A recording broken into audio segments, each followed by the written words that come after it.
Քանի որ հարցեր հնչեցին, ես կարճ ուղղակի անդրադառնամ հարցերին։ Տիկին Ղազարյան, անմիջական ղեկավարները ինքնուրույն չեն գնահատելու ծառայողների աշխատանքը, ինչու, որովհետև մենք թվային պլատֆորմով ենք նախատեսում գնահատումն իրականացնել եւ այսուհետ կապված չի լինելու անձի գնահատումը իր ղեկավարի սուբյեկտիվ ընկալումներից եւ եթե բարեք ամեն ինչ նորմալ է արել, ըստ կշիռների գնահատվել է, ավտոմատ թիվը դուրս է բերվելու։ Ատեստացիայի մասով կատարողական ատեստացիա հարաբերակցության տեսանկյունից մանրամասներին անդրադարձա, ես կարծում եմ, որ ծառայողները առավելագույնս կօգտագործեն այս հնարավորությունը, որպեսզի կատարողականի գնահատման շրջանակներում ավելի լավ հանդես գան եւ ատեստավորման փուլում շատ ավելի լավ դիրքերում որպես այդպեսին լինեն։ Հավելավճարի չափերի առումով այս պայծրության փոփոխություններ չունենք, որովհետեւ այն ինչ որ նախատեսված է կառավարության որոշմամբ դա պահպանելու ենք, բայց հարգելի գործընկերներ պիտի ընդունենք, որ մենք անընդհատ պիտի անդրադառնանք աշխատավարձային քաղաքականությանը, որովհետեւ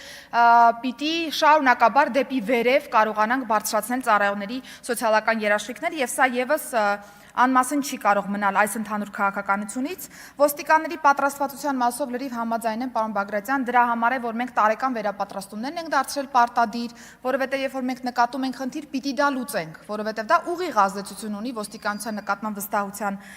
ցուցանիշի վրա եւ ես ուզում եմ ուրախությամբ հաստատել, որ 2026 թվականի փետրվարին, երբ Միջազգային հանրապետական ինստիտուտը հրապարակեց սոցիալական հարցման արդյունքները, ոստիկանության նկատմամբ վստահությունը բարձրացել է, հասնելով 61%-ի, սա պարտավորեցնող գնահատական է եւ մենք պիտի ամեն ինչ անենք, որպեսզի այս ցուցանիշը պահպանվի։ Բարեկային ծառայողներ, վարորդներ, հաղորդակցության մասով, պարոն Ազարյան, աշխատանքի տեղ դեռ ունենք, ես որևէ ձևով սա չեմ հերքում եւ հենց կատարողականի գնահատման համակարգը եւս թույլ կտա ավելի չափելի կերպով անդրադառնալու այս վարքագծին եւ գնահատականներ տալու նաեւ այս տեսանկյունից։ Ինչ վերաբերում է Փրկարար ծառայողներին, պարոն Դանելյան, եթե ես ճիշտ եմ հիշում, արդեն ստորագրել եմ ձեզ ուղարկվող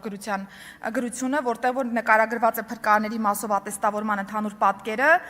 Ժամանակացուցային առումով այո, մի փոքր դանդաղել ենք, որովհետև մի պահ կանգ էինք տվել process-ը, ինչու, որովհետև կառավարության որոշման կտրվածքով փոփոխություններ էինք անում, որ process-ն ավելի թափանցիկ դառնա։ Տեսաձայնագրառում, կազմը հանձնաժողովային եւ այսպես շարունակ, բայց արդեն մեկնարկել են ատեստավորման process-ը, կարծում եմ մեր ծառայողները որևէ խնդիր այս տեսանկյունից չեն ունենա եւ ճիշտ եք փաստում, որ փրկարարների դեպքում կա մտահոգությունը, որ աշխատավարձային քաղաքականությունը ոչ պատշաճ է գուցե թե, բայց ատեստավորման կտրվածքով բավական բարելավել ենք այս դիրքերը, բայց ես համաձայն եմ, որ մշտապես կարիք կա դեպի վերև աճ ունենալու աշխատավարձային քաղաքականության, ինչ վերաբերում է գյուղատնտեսական աշխատանքներում տրանսպորտային միջոցների օգտագործմանը, մի փոքր բարդ խնդիր է, բայց մենք պատրաստակամ ենք համատեղ դիտարկելու, մանավանդ որ բարեկային ծառայության նոր պետ ունենք, կարող եք հանգիստ հաղորդակցվել եւ միասին հասկանանք նաեւ այս մասով ոսկե միջին լուծումը որպես այդպեսին, որովհետև վստահ եմ տեղյակ եք, թե ինչ էլեմենտներ կան ընդհանուր եւ հարգելի գործընկերներ, շնորհակալություն կրկին շնորհավորանքների համար եւ նաեւ կառուցողական քննարկման համար։